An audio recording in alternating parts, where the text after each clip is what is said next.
What is going on, YouTube? White here with another Magic unboxing. The first one had such a warm reception. I feel like doing it again. This is a much cheaper, affordable item. The gift box, they're called.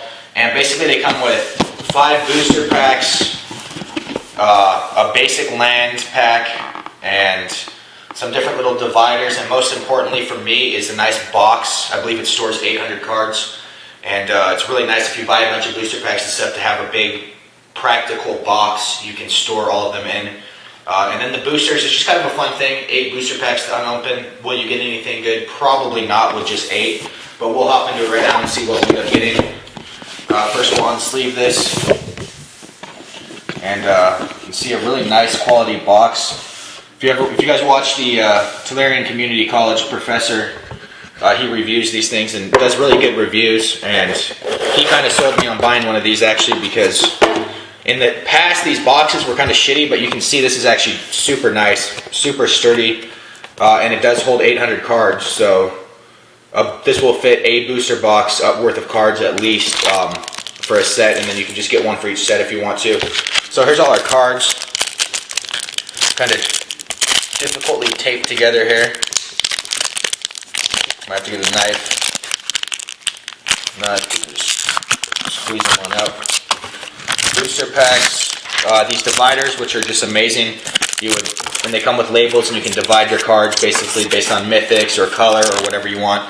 And they're full art dividers, really cool, really nice looking. A foil Ravenous Bloodseeker. Sorry, difficult to see in that. Just open that up real quick. And this is a unique card, I believe you can only get with this, and then some basic lands.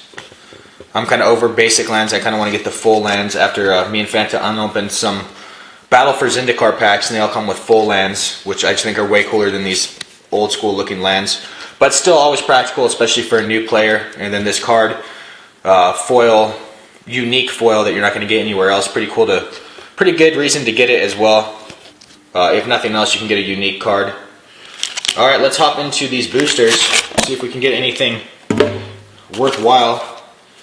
Here's some labels you can use to label those dividers from earlier. And then here's even more custom stickers and stuff. So really practical. I mean, just a really practical way to store 800 cards. If you guys are like me, you have no idea what to do with your cards that are not in current decks. And this is what you do with them basically. Get one of these holiday boxes for $25 at Walmart or anywhere, your local card shop. And then put all of your cards from a set basically into them. I'll be putting all my Shawdows over Innistrad cards into this box, and then in future sets we'll be buying future holiday boxes to see what we can get. So let's jump in. We'll just jump kind of into the uncommons and rares. There's a Ravenous Bloodseeker we just got. Behind the Scenes, Call to the Bloodline, and Tyler's Lieutenant, a really nice card for a White Humans deck, which has been getting quite a bit of play. And our flip card is a common.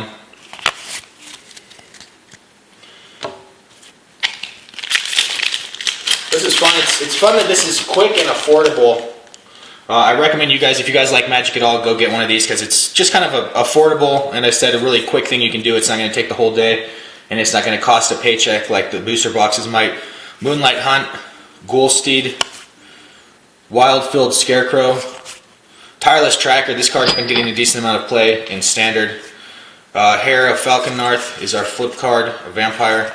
Yeah, this Tireless Tracker has seen quite a bit of Standard play, so the value might go up. I've heard different arguments, I guess, about values. Some people say that they're the highest right when a set comes out, but I've also heard that the values are the highest after the pros do a pro tour with the set because they essentially dictate the value. Let me know in the comments. I've played Magic for years, but I'm not really into it. It's not a crazy hobby of mine. I just play with beer, and we play like legacy decks, so we don't even play standard decks, me and my friends usually. Broken Concentration, Not Forgotten, Humble the Brute, and From Under the Floorboards, which is absolutely horrific art. I love it. I don't know if it's a good card. I haven't heard too many people use it. And Convicted Killer, common, is our flip card. So far no mythics and no foils. And I'm going to pronounce those correctly from now on because I was castrated by the Magic the Gathering community on my last video for mispronouncing a few different terms. Dance with the Devils. A couple lads I've been playing with have been using that card. Howlpack Resurgence and Burn from Within. X damage to target creature or player. If creature is dealt damage this way, it loses indestructible until the end of turn. Exile it. So it's a really cool way to get rid of an indestructible card. And Town Gossip Mongler, which turns into Rabble. Incited Rabble. This card, I've seen this card in Standard a little bit, so must have some decent utility and possibly some decent value. And it is an uncommon flip card. And our last pack, will we save it with something amazing?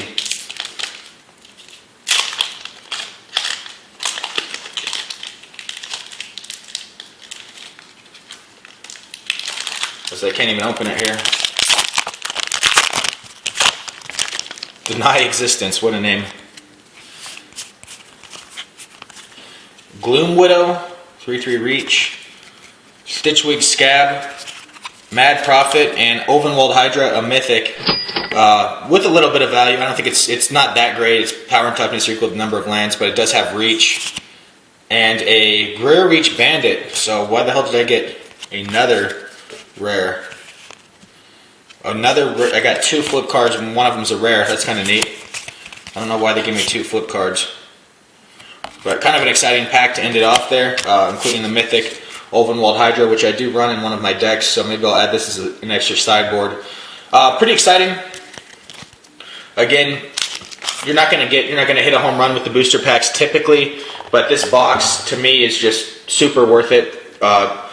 For comparison, all of those cards I just bought right now take up that much space. That much space. So you can easily fit a booster box plus into one of these.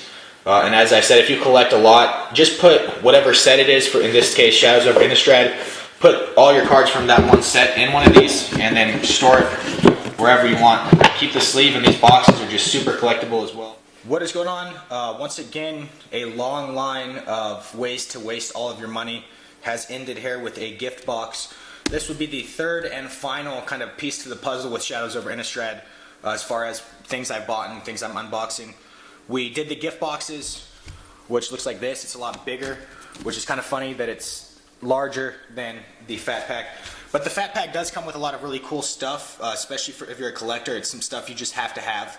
So it's one of my favorite things to get, definitely. It's about $41. You guys can get it at Walmart or your card store, or probably Target, or anywhere that sells trading cards. You can get these for about $41. I think it was $45 after tax. I already opened up the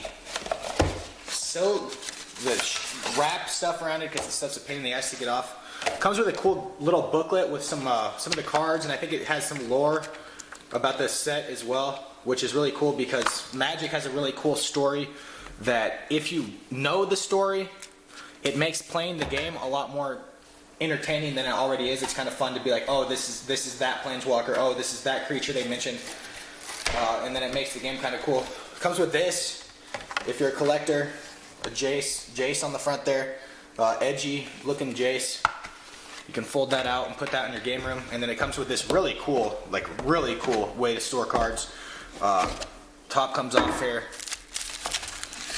and a lot of goodies inside. Deck boxes, a bit disappointing.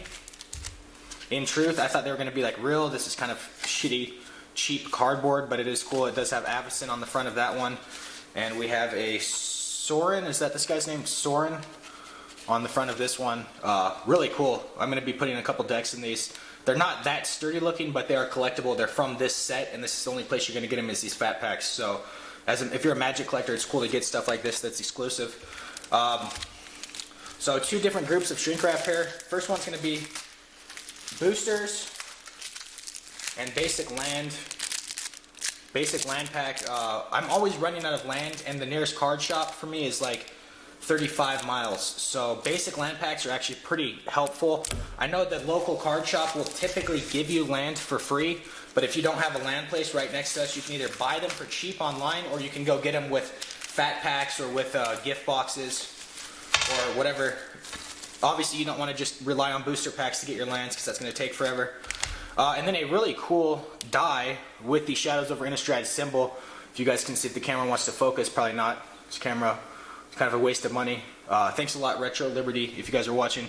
Just kidding. It is a nice camera, but it also has some drawbacks for sure. So it has that cool symbol, 20-sided die for your life counter, or whatever you want to use it for. And it is, again, exclusive to Shawdows over Innistrad set with that symbol. So it's cool to collect throughout the ages, throughout the sets, and get one from each set if you want to. So let's jump into these booster packs. I told Fanta I will refinance the house, sell my car, sell my video game collection, sell my watch collection, sell everything until I get an Avacyn in one of these packs. I've probably opened 50 Shawdows over Innistrad packs and not seen an Avacyn. I've gotten every other card, I believe, every other mythic, but not the Avacyn. So hopefully this is the day. Today is the day. We'll jump into the uncommons. Manic Scribe, Paranoid Parish Blade, that's a really cool sword he has. Ulvenwald Mysteries, and a Dragsclow Cavalry. Whenever spirit enters the battlefield under your control, you gain 2 life. And a Hinterland Limber and a Plains. Nothing exciting yet as my laptop disappears. Next pack for the kids here. I believe this comes with 9 packs. 1, 2, 3, 4, 5, 6, 7, 8, and I have 9 in my hand. So yeah, I believe this does come with 9 packs. Dissension in the Ranks, Linya's Indignation, Crawling Sensation, and Odric Lunarch Marshal. I have not seen him get too much play. And an Autumnal Gloom, which is a enchantment that turns into a 4/4 creature when flipped. Kind of neat. And a Tree Folk, for those of you guys that like Tree Folk Legacy decks, like my ex-roommate, Defense of the Heart and stuff, he would just, man, he would run rampant with that Tree Folk deck. Cynthia Masquerade, Weirding Wood, Highland Lake, an uncommon dual land, and Corrupted Graftstone. Choose a card type and add 1 mana of that color to, okay. So, and a Solitary Hunter, and a Forest. So far, not so good. I've had more luck so far with the holiday box, and definitely more luck with that first booster box. If you guys haven't seen that video, and if you can get past me mispronouncing some terms, it's definitely a good watch, because I had some really good finds. Murderer's Axe, love that art. And a mythic, Ulvenwald Hydra. I always get this mythic. Is it as rare as Avacyn or not? Because if it's as rare as Avacyn, that's ridiculous. And a foil Blood Mad Vampire. So a foil common and a mythic. Not a bad pack, but not what you want to see. You want to see the expensive mythics, not the $3 Ulvenwald Hydra, which I've gotten like 80 copies of that card. I always unpack that one for some reason. Essence Flux, Topplegeist, I love that card. Played it at the opening night tournament. Wildfield Scarecrow, and a Diregraph Colossus. This might be a relatively valuable rare. And a Daring Sleuth is our flip card. Into a Bearer of Overwhelming Truths. So yeah, this Diregraph Colossus, just such a fun artwork. Zombies falling out of a Wicker Man. And it's just, you can't beat that. Just so awesome. Although I haven't seen it played as far as professionals too much. But I have seen it played personally with some random people. A 4-drop 5/2, okay. Open the Armory. Tooth Collector, that's a neat card. Griff's Boon has gotten some play in Standard. And wow, another Diregraph Colossus, weird. And a Solitary Hunter. This set is cool because you have a good chance of getting a second rare or a second mythic when you get these flip cards. I got an Arlen Cord as one of my flip cards, which was a nice pull, especially after your rare, to still get a nice pull. Angelic Purge, Gibbering Fiend, Invasive Surgery, that is just horrific artwork. Gibbering Fiend, Humble the Brute, and a Cryptolith Rite, which I play and has seen a ton of Standard play. I have 4 of these already. If not, I would definitely be keeping this, but I might be trading it or something. Or if I do sell it. And a Startled Awake Mythic. What the That's weird. That's what I'm talking about. And it flips I don't think this is a valuable mythic at all, but again, to come with a Cryptolith Rite, which is definitely a decently valuable card, and a mythic afterwards, pretty cool pack. We're definitely coming back a little bit. The first few packs sucked, the last couple have been nice, and then the next two, we're definitely going to get that Avacyn. Foil Avacyn for the kids to make up for the ridiculous amounts of money I've been spending on this set. Pour over the pages. Reckless Scholar, another Gibbering Fiend, and a Fevered Visions, which I actually have a deck. It's really fun to mill people with this card. Pair that with the Sphinx's Tutelage, and a Hermit of Natternals, and a foil Structural Distortion. Exile target artifact land, Structural Distortion deals 2 damage to that permanent's controller. Kind of a decent burn card, I guess. This card is fucking hysterical. Go check out a channel called MTG Goldfish, and he does budget standard decks, and he makes really good videos with them, and it gives you really good ideas. He's the one that kind of tips me off to that card. Last pack here. Incorrigible Youth, I love the name of that card. Briarbridge Patrol, creepy ass card. Erdwall Illuminator, and a Wolf of Devil's Breach, another mythic. It's pretty good, been a decent pack opening. I don't know if these mythics have any value, but we've gotten quite a few. Attached may pay 2, discard a card if you do Wolf of Devil's Breach, deals damage to that target creature or planeswalker equal to discarded cost converted mana cost. Convicted Killer is our flip. And that is it. And this is just land. That is it. Not a bad unpacking. Definitely not worth 40 bucks, but the nice thing about these sets over booster boxes is that you're going to get some value no matter what. You're going to get some deck boxes, you're going to get your dice, some basic land, and then some cool boxes to store everything in. So fun, definitely fun. Leave a thumbs up if you guys like Magic. Me and Fant are going to experiment with it on this channel.